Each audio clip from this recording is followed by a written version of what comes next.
Hi, I'm John Kenfield from the Solutionist group with the 40th video in the series 50 Common Causes of Conflict in Family Business and What to Do About Them. Today I'm talking about buying and selling interests in the family business. Buying and selling shares in a family business or interests in a family business if it's held in a trust can be a huge cause of conflict.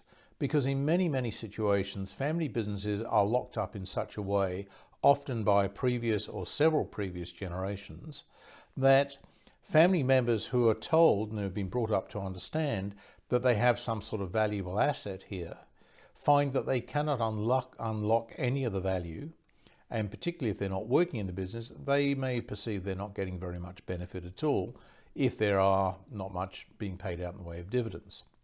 So what happens, it can create conflict for the entire family because people feel locked in, they feel as though they've been deceived, and they're unable to take benefits from the business that they have been told maybe from birth is part of their birthright. What do you do in that sort of situation? Well, first of all, you'd have a look and see, does the family have any sort of a mechanism for dealing with interest in the business?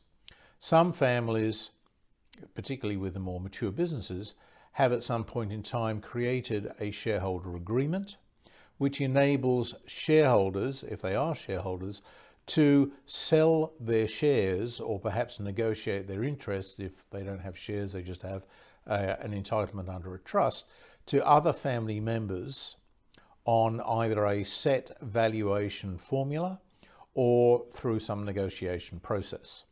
That obviously makes life relatively easy if there is a willing buyer, willing seller, and there's the ability to do a deal of some sort. If there is no mechanism, and if the situation is not at that time terribly workable, then you've got a whole different world of pain you have to deal with. It's important again to avoid conflict by holding a family meeting and flushing the issue out. You don't want people going behind the family's back, seeking legal advice, getting somebody who has a crack at attacking the family business because they want to get some money out of it.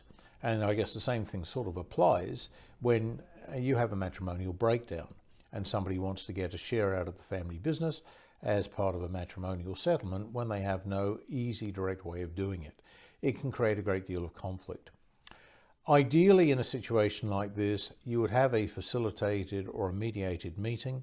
If you don't have a mechanism in place, you would attempt to work out a deal that is workable and is acceptable and avoids conflict in the family. If you can't do that, you've got a problem. I hope you don't have one of those problems. If you found this useful, please stick with us for more in the series. Thank you.